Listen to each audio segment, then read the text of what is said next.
নমস্কার বন্ধুরা, আমি ঝিমলি চলে এসেছি প্রিয় লেখিকা সুচিত্রা ভট্টাচার্যের আরেকটি নতুন গল্প নিয়ে। লেখিকা সুচিত্রা ভট্টাচার্যের প্রত্যেকটি গল্পই আমাদের মনের অনুভূতিগুলোকে নাড়া দিয়ে যায়। আজকেও সেই রকমই আরেকটি অনুভবের গল্প। আজকের গল্প অনুভব।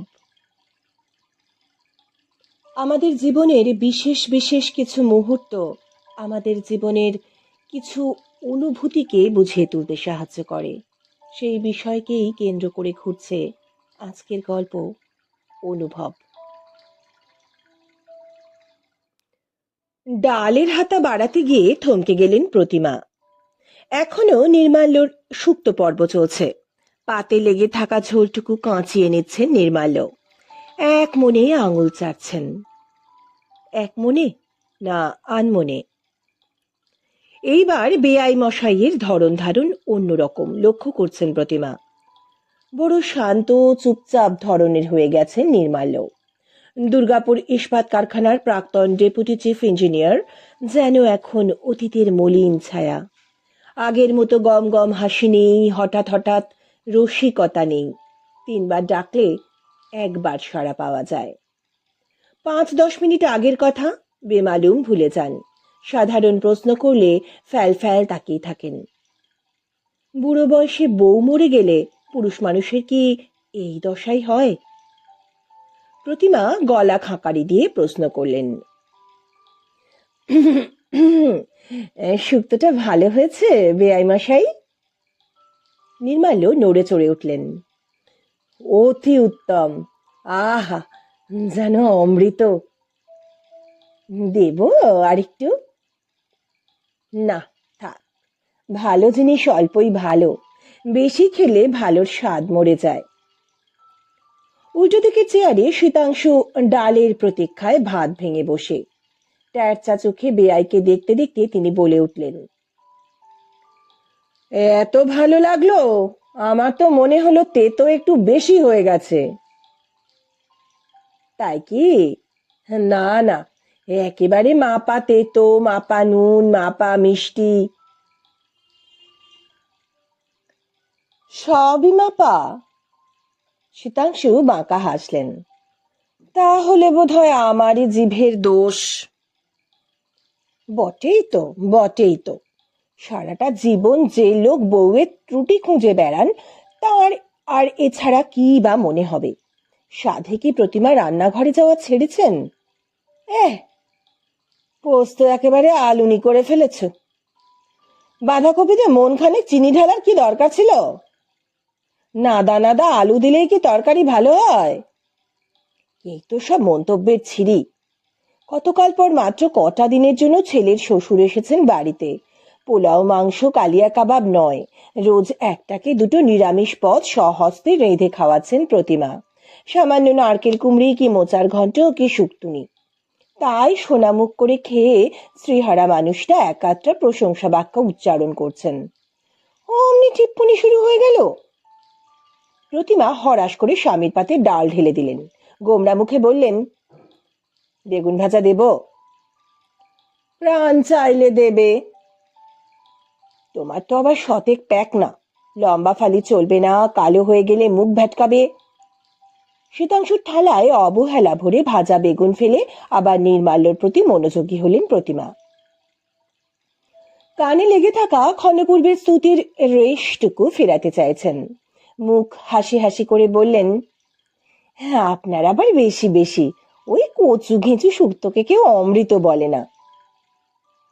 আমি বলি। নির্মাল্য সরল উত্তর। আপনার বেয়ান চলে যাওয়ার পর থেকে সব রান্নার জোটে কই। কোথায় বেয়ানের রান্না আর কোথায় আমার? অমন করে বলছেন কেন? আপনার বেয়ানের হাত একরকম ছিল, আপনার হাত আর একরকম। দুটোই ভালো, তবে দুরকম। হ্যাঁ, একজনেরটা চিনি, অন্যজনেরটা গুড়, দুটোই মিষ্টি, কি বলেন? কড়া চোখে স্বামীর দিকে তাকালেন প্রতিমা। টুকুস চিমটি কেটে শীতাংশু নির্বিকার হ্যাঁ হ্যাঁ হাসছেন। সামনের মানুষটা তার ব্যঙ্গে ব্যথিত না উদাস সেদিকে ভ্রুক্ষেপই নেই। খাওয়া দাওয়ার পাট চুকিয়ে ঘরে এসে শীতাংশুকে ধরলেন প্রতিমা। এই, তোমার কি আক্কেল গো? অভাগা মানুষটাকে এমন হুল ফোটাও কেন? শীতাংশু হাই তুতে তুলতে দিবানিদ্রাকে আহ্বান জানাচ্ছেন। অলসভাবে বললেন, খারাপ কি বলেছি? আগেও তো কতবার এ বাড়িতে এসেছেন, এমন গদ গদ প্রশংসা তো কখনো শুনিনি। কেন, তখন বউ পাশে থাকতো বলে? ছি ছি, কি ভাষা! বেচারার বউ মারা গেছে এখনো বছর করেনি। তো তার জন্য তোমার রান্না নিয়ে আদিক্ষেতা মেনে নিতে হবে? প্রতিমা চিড় বেরিয়ে চলে উঠলেন। আমার রান্না নিয়ে দুটো ভালো কথা বলা মানে আদিক্ষেতা? নিজের মুখে মধু নেই বলে? মধুবাক্যে গলে গেলে গিন্নি। শীতাংশু বিছানায় গড়ালেন। শোনো, নির্মাল্য দস্তিদার মহা ধূর্ত চিজ। ওটা তোমার প্রশংসা নয়, ঘুরিয়ে নিজের ছেলের বউয়ের নিন্দে করা। আরে বাবা, সে বেটি আজকালকার মেয়ে, কেন বসে বসে শ্বশুরের জন্য শুক্তো ঘন্ট রান্না করতে যাবে? ওর নিজের মেয়ে রাঁধে? জন্মে কোনোদিন শ্বশুর শাশুড়িকে তাদের পছন্দের পথ করে খাইয়েছে? কি প্যাঁচ কি প্যাঁচ! জিলিপির ঠাকুরদাদা অমৃতি। এমন পেঁচোয়া লোককে সামলে কি করে যে 40টা বছর ঘর করলেন প্রতিমা! এদিকে কুটকুট করে ছেলের বউয়ের নিন্দে করবেন, ওদিকে তার সামনে একেবারে আদর্শ শ্বশুরটি। বাবুসোনা হওয়ার পর চাকরি করা নিয়ে নূপুরের সঙ্গে প্রতিমার যখন খটাখটি বেঁধে গেল, অমনি উনি রামমোহন বিদ্যাসাগর সেজে গেলেন। লেখাপড়া জানা মেয়ে ঘরে বসে শুধু সংসার আর বাচ্চা সামলাবে নাকি? করবে, নিশ্চয়ই চাকরি করবে। বাবুসোনাকে দুম করে বোর্ডিং স্কুলে পাঠানোর বন্দোবস্ত করে ফেলল নূপুর। বেচারা প্রতিমার নাতির জন্য মন পড়ে একা একা দিন কাটতেই চায় না। দোষের মধ্যে দোষ ফস করে একদিন নূপুরকে বলে ফেলেছিলেন, একটা মাত্র ছেলেকে বাড়ি থেকে বিদায় না করে দিলে কি চলছিল না? বাপরে, সঙ্গে সঙ্গে কর্তার কি মেজাজ! ও ছেলের মা, ছেলের ভবিষ্যতের কথা ভেবে যা ভালো বুঝেছে তাই করেছে, তুমি কথা বলার কে হে? এই বেআই মশাইয়ের কথাই ধরা যাক না। পিঠের ব্যথায় কষ্ট পাচ্ছেন, দুর্গাপুরে অনেক ডাক্তার ভর্তি করেছেন, আসানসোলে গিয়ে বড় অর্থোপেডিক দেখিয়ে এসেছেন, কিছুতেই কিছু হচ্ছে না। মেয়ে বাবাকে কলকাতায় এনে স্পেশালিস্ট দেখাবে, এ তো ভালো কথা, কিন্তু প্রতিমাকে আগে একবার জানাতে কি কষ্ট ছিল? প্রতিমা জানলেন কখন? না বেআই মশাই কলকাতায় পা দেওয়ার পর। এর জন্য একবার অভিমান প্রকাশ করতেই কর্তার কি ধমক! বলি, বাপটা কার, তোমার না নূপুরের? তার বাপকে ডাক্তার দেখানোর আগে তোমার অনুমতি নিতে হবে। সেই লোক ঘরের কোণে বসে এখন ছেলের বউয়ের কুচ্ছ গাইছে। প্রতিমা যদি একবার মুখ ফুটে নূপুরকে কিছু রাঁধতে বলেন, অমনি তো খিঁচিয়ে উঠবেন। সারাদিন অফিসে খাটাখুটি করে মেয়েটা, আবার হেসেলেও ঢুকবে, লোক বটে একখানা। একজনকে দেখলেই শ্রীকৃষ্ণের বিশ্বরূপ দর্শন হয়ে যায়। প্রতিমা মনে মনে জুৎসই জবাব তৈরি করছিলেন। আবার শীতাংশুর গলা কানে উড়ে এলো, কি ধ্যান করছো বসে বসে? বেআইএস সার্টিফিকেটটা কোথায় ঝোলাবে? ওটাকে মাদুলি করে পড়ে থেকো। আপাতত একটু গড়িয়ে নাও, অনেকক্ষণ রান্নাঘরে কাটিয়েছো, এরপর তো আবার কোমরে ব্যথা, হাঁটুতে ব্যথা করে তর পাবে। প্রতিমা ঝেঁজে উঠলেন, হ্যাঁ, বেআই মশাই পাশের ঘরে, আর আমরা এখানে জোরে শুয়ে নিদ্রা দিই, লজ্জা সরম তো কিছু নেই। ছ, লজ্জা সরম? আমরা দুর্গাপুর গেলে বেআই বেআন বুঝি সারাক্ষণ আমাদের মুখের সামনে মুখ লাগিয়ে বসে থাকতেন? ভুলে যেও না, তখনও বেআন ছিলেন। তবে আর কি, যাও বেআইয়ের সামনে গিয়ে তাতাথিয়া তাথিয়া নাচো। নিজে ঘুমো না, আমাকে নিয়ে পেঁচাল পাচ্ছ কেন? ড্রেসিং টেবিল থেকে চশমা নিয়ে খবরের কাগজ হাতে খাটের কোণটিতে এসে বসলেন প্রতিমা। উল্টোচ্ছেন, এ পাতা সে পাতা, হেডিংগুলো দেখছেন। হিমালয়ের কোন এক শৃঙ্গে উঠেছে বাংলার কয়েকটি মেয়ে। বাহ বাহ, সর্ষের তেলের দাম আবার চড়ল, কোনো মানে হয়? প্রেমিক প্রেমিকার যুগল আত্মহত্যা, মরণ! বেঁচেছিলি কেন একদিন? বধূ হত্যার দায়ে শাশুড়ি হাজতে। সর্বনাশ! কোন প্রতিমার আবার কপাল পুড়ল। প্রতিমা ঝুঁকলেন কাগজে, মন দিয়ে খবরটা পড়ছেন। চশমার পাওয়ারটা ঠিক নেই, ঘরের অল্প আলোয় ভালো মতো ঠাহর হচ্ছে না লেখাগুলো। উঠে আলো জ্বালতে গিয়েও নিরস্ত হলেন। চোখে সামান্যতম আলো পড়লেই ঘুম ভেঙে যাবে শীতাংশুর, অনর্থ শুরু করে দেবেন। কাগজ হাতে ঘর থেকে বেরোতে গিয়েও দাঁড়িয়ে পড়লেন প্রতিমা। ফরর ফরর করে নাক ডাকছে শীতাংশুর। দেখ না দেখ, গভীর ঘুমে চলে গেছেন মানুষটা। কার্তিকের শেষ, উত্তরের জানলা দিয়ে শিরশিরে বাতাস ঢুকছে। প্রতিমা জানলার পাল্লাটা টেনে দিলেন। মাথার উপর ফুল স্পিডে ঘুরন্ত ফ্যান পুটপুট 2 পয়েন্টে কমিয়ে বেরিয়ে এসেছেন বারান্দায়।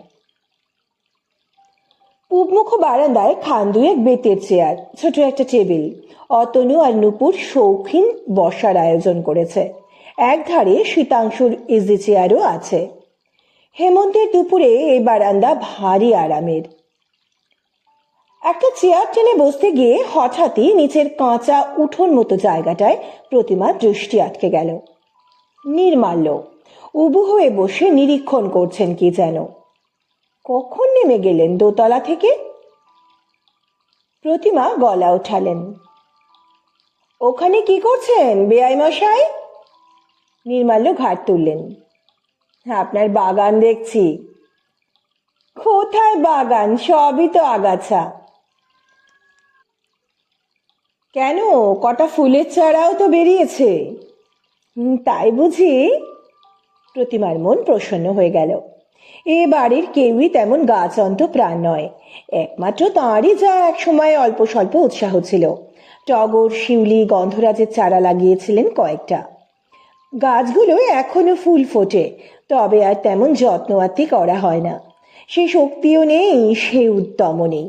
এখন শুধু ফি বছর পুজোর পর কিছু মৌসুমি ফুলের বীজ এনে ছড়িয়ে দেন উঠোনের ওদিকটায়, পুরনো অভ্যেসের মতো। অযত্নে অবহেলায় বেশিরভাগই সূর্যের মুখ দেখতে পায় না। 2-4টে গাঁদা বেঁচে যায় কচ্ছিৎ কখনো। হিলহিলি শরীর নিয়ে লিকলিক বেড়ে ওঠে। নবীন সোনালি ফুলে উঠোন আলো হয়ে যায়, বেশ লাগে দেখতে। এবছরও তবে ফুটবে কয়েকটা। পায়ে পায়ে প্রতিমা একতলায় নেমে এলেন। নির্মাল্যর পিছনে এসে দাঁড়িয়েছেন। অভিভাবকের সুরে বললেন, দুপুরে না শুয়ে এসব হচ্ছে? নির্মাল্য যেন শুনতেই পেলেন না, আপন মনে বললেন, চারাগুলোর এই হাল কেন? মাটি না তৈরি করলে হয়? ওসব ঝঞ্ঝাটে কে যায়? প্রতিমা ঠোঁট উল্টালেন। ওই নিজে থেকে যা হয় হোক না। তা বললে হয়? পৃথিবীতে নতুন প্রাণ আসছে, তাদের একটু খাতিরদারি করতে হবে না? প্রতিমার বুকে টুং করে বাজলো কথাটা, অচেনা পাখির ডাকের মতো, কোমল দুপুরটার মতো। হাসলেন। কি করতে হবে শুনি? খুরপি টুরপি কিছু একটা দিন, মাটি ঝুড়ো করি, আগাছা সাফ করি। খুরপি কোথায় পাবো? নেই? তাহলে একটা লোহার শিক গোছের কিছু। সেকেন্ডের জন্য প্রতিমা ভাবলেন, আছে কি? আছে তো, বাথরুমে, চৌবাচ্চার মুখ চেপে আটকানোর জন্য। আনতে গিয়ে খুঁজে পেলেন না।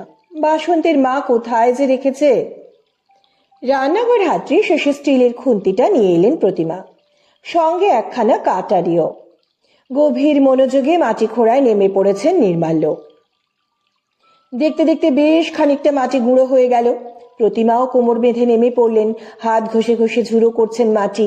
সেই মাটি ফুল গাছের গোড়ায় চেপে চেপে দিচ্ছেন নির্মাল্য, কাটারি দিয়ে ছেঁটে ছেঁটে দিচ্ছেন আগাছা। কাজ করতে করতে কথা চলছে দুজনের, গাছের কথা, ফুলের কথা, এলোমেলো কথা।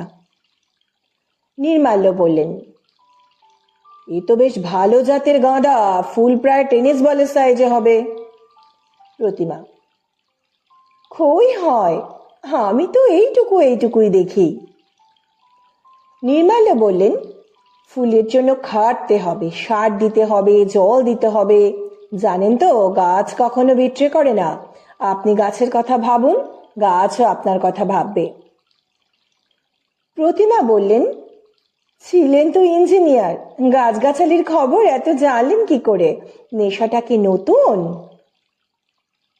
নেশা বলছেন? গাছ কত ভালো সঙ্গী জানেন। তা বটে, যা ইচ্ছে কথা শোনাতে পারেন, জবাবটি দেবে না। নির্মাল্য কাটারি চালানো থামিয়ে বিচিত্র চোখে তাকালেন প্রতিমার দিকে। চশমার আড়ালে মণি দুটো যেন ঝিকঝিক করে উঠল। হাসি, অথচ যেন হাসি নয়। অন্যমনস্ক স্বরে বললেন, নীরব থেকেও তো অনেক কথা বলা যায়। আপনার বেয়ানকে তো চিনতেন, দিনে রাতে কটা কথা বলতো সে। আমি তো একাই বকে মরতাম। কাছেই ট্রেন লাইনে ঝমঝম শব্দ বাজে একটা ট্রেন শহর থেকে শহরতলির দিকে চলে গেল, উত্তর থেকে দক্ষিণে, শীতের হাওয়ার মতো। প্রতিমা অস্ফুটে বললেন, বেয়ান বড্ড তাড়াতাড়ি চলে গেলেন, অসময়ে। নির্মাল্য ছোট্ট শ্বাস ফেললেন। মৃত্যুর কি সময় অসময় আছে? পৃথিবীতে তার কাল ফুরিয়েছিল, so she had to depart. আফসোস শুধু একটাই, চিকিৎসা করানোর সুযোগ দিল না। টিভি দেখতে দেখতে একটা উহ শব্দ করলো, বাস, দি এন্ড। সেরেব্রাল হয়েও তো কতজন বেঁচে যায়, যায় না বলুন? প্রতিমা অস্বস্তি বোধ করছিলেন। কথার মোড় ফেরাতে ব্যস্তভাবে বলে উঠলেন, এ হে, আপনার সর্বাঙ্গ যে একেবারে মাটিতে মাখামাখি হয়ে গেল। নির্মাল্য কাটারি রেখে উঠে দাঁড়ালেন। হাত ঝাড়ছেন, পাঞ্জাবি ঝাড়ছেন, হাতের পিঠ দিয়ে কপাল মুছছেন। বাড়ির এদিকটা থেকে অনেকক্ষণ রোদ সরে গেছে, তবু ঘেমেছেন বেশ, শেষ কার্তিকের দুপুরেও। মানুষটাকে দেখে প্রতিমার ভারী মায়া যাচ্ছিল। কেমন আলাভোলা ধরনের হয়ে গেছেন, আত্মমগ্ন। আঁচলে আলগা হাত মুছে নিয়ে নির্মাল্যর পাঞ্জাবির পিঠ ঝেড়ে দিলেন প্রতিমা। তখনই দোতলায় চোখ চলে গেল। শীতাংশু। 4টের সময় চা না দিলে শীতাংশুর দিবানিদ্রা ভাঙে না। আজ উঠে পড়েছেন যে বড়।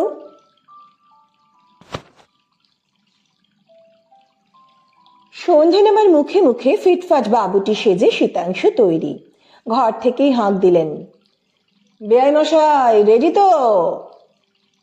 নির্মাল্য দোতলার বারান্দায় শীতাংশুর ইজি চেয়ারে বসে বসেই সাড়া দিলেন, আজ আর বেরোবো না ভাবছি। সে কি মশাই, ক্লাবে যাবেন না? ইচ্ছে করছে না। আরে চলুন চলুন, 24 ডিল খেলেই ফিরে আসবো। শীতাংশু ছড়ি হাতে ঘর থেকে বেরিয়ে এলেন। সুরেন পরিমলদের সঙ্গে তো আপনার ভালো ফ্রেন্ডশিপ হয়ে গেছে, দেখবেন গল্প শুরু করতে না করতেই সন্ধে কাবার। আজ ছেড়ে দিন বেআই মশাই, কাল ডাক্তারের কাছে যাব, আজ একটু রেস্ট নিই। প্রতিমা ঘরে সন্ধে দিচ্ছিলেন। ঠাকুরের সামনে ধূপ দোলাতে দোলাতে গলা উঠালেন, ওর যখন ইচ্ছে করছে না জোর করছো কেন? তুমি তাসুরে মানুষ, তুমি ঘুরে এসো। মুখে বিদঘুটে এক ধ্বনি তুলে ছড়ি ঘোরাতে ঘোরাতে বেরিয়ে গেলেন শীতাংশু। এ অঞ্চলে মশা খুব। গোটা জায়গাটা একসময় জলাভূমি ছিল, এখন অবশ্য অগুন্তি বাড়ি হয়ে গেছে, তবু জলাভূমি স্মৃতি ভুলতে দেয় না মশারা। সন্ধে হলেও হানা দেয় ঝাঁকে ঝাঁকে। দোতলার ঘরগুলোতে মস্কুইটো রিপেলেন্ট জ্বালিয়ে জানালা দরজা সব ভেজিয়ে দিলেন প্রতিমা। বারান্দায় এসে বাতি জ্বেলে দিলেন। এক কাপ চা খাবেন নাকি বেআই মশাই? নির্মাল্যের উত্তর নেই। সামনের তরল আঁধারে দৃষ্টি হারিয়ে আছে। কয়েক মুহূর্ত ইতস্তত করে প্রতিমা সিঁড়ির দিকে এগোলেন। বাসন্তীর মা বিকেলে রান্না করতে এসে গেছে, 2 কাপ চা দিয়ে যেতে বললেন তাকে। ফিরে চেয়ারে বসেছেন। ঈষৎ উদ্বিগ্ন মুখে জিজ্ঞাসা করলেন, শরীরটা কি খারাপ লাগছে বেআই মশাই? নির্মাল্যর মৃদু স্বর শোনা গেল, না ঠিকই আছে। পিঠের ব্যথাটা আবার হচ্ছে না তো? ওই সামান্য, বলার মতো কিছু নয়। প্রতিমা অনুযোগের সুরে বললেন, মিছি মিছি তখন মাটি কোপাতে গেলেন। অমন ঝুঁকে ঝুঁকে কাজ করা আপনার একদম উচিত নয়। দূর, ও জন্য কিছু হয়নি, বরং গাছের পরিচর্যা করলেই আমি বেশ থাকি। নির্মাল্য দুই হাত ইজি চেয়ারের দুই হাতলে। আমার যন্ত্রণাটার মূল অনেক গভীরে। প্ল্যান্টে কাজ করার সময় একবার অ্যাক্সিডেন্ট হয়েছিল, বছর 25 আগে। লোহার সিঁড়ির 7-8 ধাপ ওপর থেকে পা পিছলে পড়ে গিয়েছিলাম। উমা, কি সর্বনেশে কথা! আগে শুনিনি তো। না, চোট তখন তেমন লাগেনি কিছু, হাড়গোড়ও ভাঙেনি, রক্তপাতও হয়নি। তবে তারপর থেকে ঠায় বসে থাকলেই। আর রিটায়ারমেন্টের পর থেকে তো হাঁটা চলা কমেই গেছে, বসেই থাকি। আর সেই সুযোগ বুঝে ব্যথা আবার চড়াও হয়েছে। বসে থেকেই যখন বেআইরাম, বসে রইলেন কেন? ওর সঙ্গে হেঁটে এলেই পারতেন। তাসপাশা আমার ভালো লাগে না বেয়ান, জন্মে কখনো খেলিনি তো। স্পেড, হার্ট, নো, ট্রাম্প শুনলে কেমন চমকে চমকে উঠি। নিজেকে বেশ ইডিয়টিক লাগে। তবে হ্যাঁ, বেআই মশাইয়ের বন্ধুরা সজ্জন ব্যক্তি, গল্প গুজব করাই যায়। কিন্তু মুশকিল হলো ওদের টপিক একটাই, পলিটিক্স। আমি মিস্ত্রি মজুর খাটানো মানুষ তো, ভোঁতা বুদ্ধি। ওই সূক্ষ্ম বুদ্ধির শাস্ত্রটি আমার পছন্দ হয় না। শেষ বাক্যটির মর্মার্থ ঠিক অনুধাবন করতে পারলেন না প্রতিমা। অপাঙ্গে দেখলেন বেআই মশাই একটু যেন কাত হয়ে গেছেন, মুখ চোখ মুচকোনো। ব্যথাটা যত কম বলছেন তত লঘু নয় বোধ হয়। নরম স্বরে প্রতিমা জিজ্ঞাসা করলেন, পিঠের ঠিক কোনখানে হচ্ছে ব্যথাটা? শিরদাঁড়ার ডান দিকে। বেয়ে বেয়ে কাঁধ অব্দি উঠলেই চিত্তির, একেবারে বিছানায় আছড়ে ফেলে দেবে। আগে কি এতটা বাড়াবাড়ি ছিল? ছিল না, আবার ছিল। আপনার ব্যায়াম গরম তেলে কি সব মিশিয়ে মালিশ করে দিত, বাড়তে পারতো না। কি মালিশ, নূপুর জানে? না, ওসব ছিল আপনার বেয়ানের নিজস্ব টুকটাক। আমার একটা বেদনার মলম আছে, মালিশ করতে হয় না, আলগা বোলালেই কাজ হয়। দেব? হ্যাঁ না, কিছুই শোনা গেল না। চড়াচড়ে এখন গাঢ় অন্ধকার। রাস্তার বাতি জ্বলে গেছে। মিহি কুয়াশায় চারপাশের বাড়ি আলো কেমন অস্পষ্ট দেখায়। প্রবল প্রতিযোগী দুই রিকশা তীক্ষ্ণ হর্ন বাজাতে বাজাতে সামনে দিয়ে ছুটে গেল। হাওয়া দিচ্ছে মাঝে মাঝে, এলোমেলো ঠান্ডা ঠান্ডা। বাসন্তীর মা চা রেখে গেছে। আঁচল গায়ে ভালো করে জড়িয়ে নিয়ে কাপে চুমুক দিলেন প্রতিমা। আলগা বললেন, এ বছর শীতটা ভালোই পড়বে মনে হয়। সবে নভেম্বরের 10 তারিখ, এখনই বাতাস কি ঠান্ডা হয়ে গেছে। নির্মাল্য বললেন, আপনাদের ওদিকে তো অনেক বেশি শীত পড়ে বেআই মশাই। হ্যাঁ, ডিসেম্বরে বেশ টেম্পারেচার নেমে যায়। কথাটা বলে নির্মাল্য একটুক্ষণ চুপ, তারপর বললেন, আপনার বেয়ান বড্ড শীত কাতুরে ছিল। 2 মাস তো একেবারে জবুথবু হয়ে থাকতো। প্রতি বছরই বলতো এ শীতটা আর কাটবে না। গত বছর কথাটা ফলে গেল। প্রতিমা জিজ্ঞাসা করতে পারলেন না সেরিব্রালের সঙ্গে শীতের কি সম্পর্ক। হয়তো নির্মাল্য বলবেন মৃত্যু ভয়ে সেরিব্রাল টেনে এনেছে। কোনো কথা বলাই এখন বিপদ। নির্মাল্য সব কথাই এখন ঘুরে ফিরে স্ত্রীতে চলে যায়। কথা ঘোরানোর জন্য প্রতিমা বলে উঠলেন, তা আপনি এখন একটা পাতলা পাঞ্জাবি পরে আছেন কেন? গায়ে একটা চাদর আলোয়ান কিছু জড়ান। না না, কিছু লাগবে না, ঠান্ডা আমার বেশ লাগে।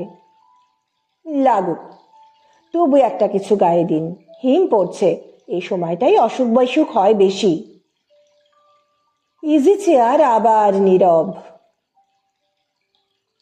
প্রতিমা চা শেষ করে উঠে পড়লেন। নির্মাল্যর ঘরে গিয়ে চাদর আনতে কেমন বাঁধো বাঁধো ঠেকল। এসেছেন নিজেদের ঘরে। শীতাংশুর তুষের চাদরখানা হাতে নিয়ে 1 সেকেন্ড ভাবলেন কি যেন, তারপর ড্রেসিং টেবিলের দেরাজ থেকে মলমটাও নিয়ে ফিরে এলেন বারান্দায়। টিউব আরামকেদারার হাতলে রেখে বললেন, লাগিয়ে নিন চাদরটা, তারপর জড়িয়ে নেবেন গায়ে। কথা শেষ হতে না হতেই সিঁড়িতে পায়ের শব্দ।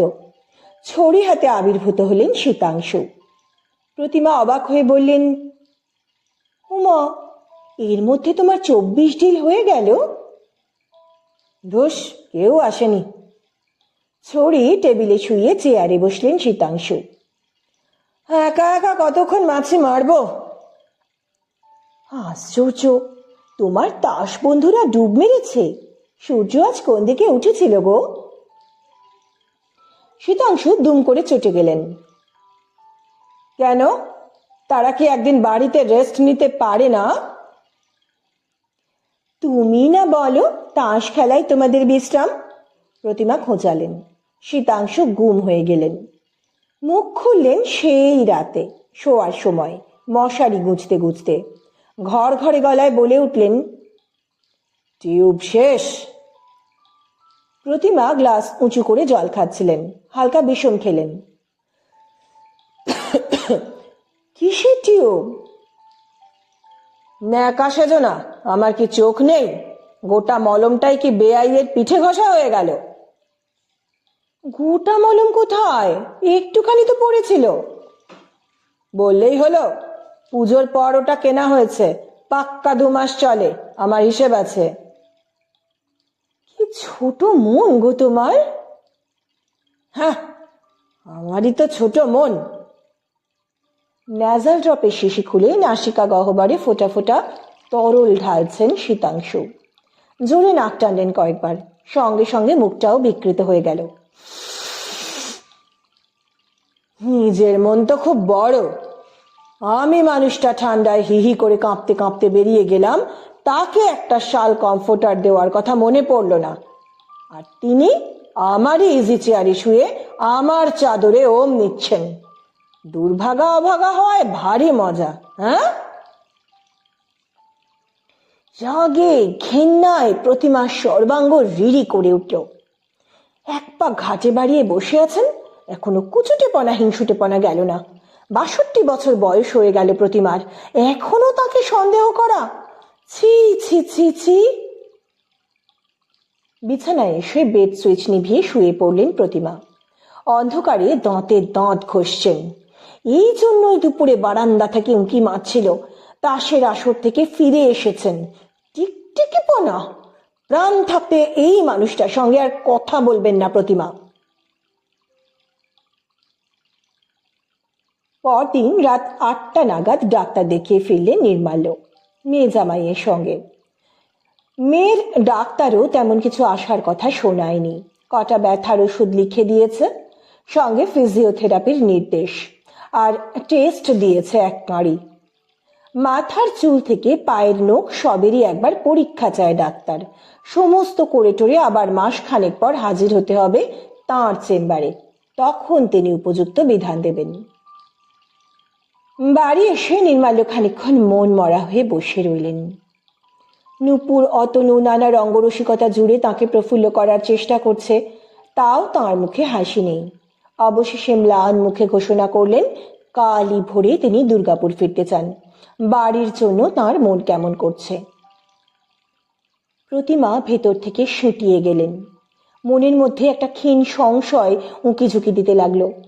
কাল রাতে তাঁদের স্বামী স্ত্রীর সংলাপ কি কানে গেছে নির্মাল্যর? যেতেই পারে, বেয়াক্কেলে লোকটার তো মাত্রা জ্ঞান নেই, সব কথাই উঁচু পর্দায় বলতে ভালোবাসে। নাকি শীতাংশুর ব্যবহারে আহত হয়েছে নির্মাল্য? এও সম্ভব। শীতাংশুর যা চ্যাটাং চ্যাটাং কথার বহর। কিংবা নির্মাল্য নজর করেছেন শীতাংশু প্রতিমার বাক্য বিনিময় বন্ধ হয়ে গেছে। বেআই মশাই নিজেকে যতই ভোঁতা মস্তিষ্ক বলুন, তাঁর বুদ্ধি খুব প্রখর। আলাভোলা হতে পারেন, শিশু তো নন। কুটুমের কাছে মান সম্মান কিছুই রইল না। কি লজ্জা, কি লজ্জা। অনেক রাত অবধি প্রতিমা দু চোখের পাতা এক করতে পারলেন না। পাশের মানুষটা দিব্যি সুখে নিদ্রা যাচ্ছেন, নাক ডাকছে ফরর ফুস। প্রতিমার হাত নিষ্পিস করছে, ধাক্কা দিয়ে জাগিয়ে দিতে ইচ্ছে করছে শীতাংশুকে। এক্ষুনি ও ঘরে গিয়ে বেআই মশাইয়ের কাছে ক্ষমা চেয়ে আসুক। কিন্তু কিছুই পারলেন না প্রতিমা। শেষ ট্রেনের ভোঁ চোখে নিদালি বুলিয়ে দিয়ে চলে গেল। কাক ভরে ছোটখাটো হইচই শুরু হয়ে গেল বাড়িতে। উঠে পড়েছেন প্রতিমা, জেগে উঠেছেন শীতাংশু, তৈরি হয়ে নিচ্ছে নূপুর। চা হচ্ছে, মালপত্র গোছগাছ চলছে, বাথরুমে দরজা খোলা বন্ধ হচ্ছে ঘন ঘন। অতনু ট্যাক্সি ডেকে আনলো। মেয়ে জামাইয়ের সঙ্গে স্টেশন রওনা হলেন নির্মাল্য। প্রতিমা দোতলার বারান্দায় এসে দাঁড়ালেন। আলো ফুটে গেছে বেশ। ঘন কুয়াশার পর্দা সরিয়ে ধীরে ধীরে উঁকি দিচ্ছে পৃথিবী। কাগজওয়ালার সাইকেলের ক্রিং ক্রিং শোনা যায় মাঝে মাঝে।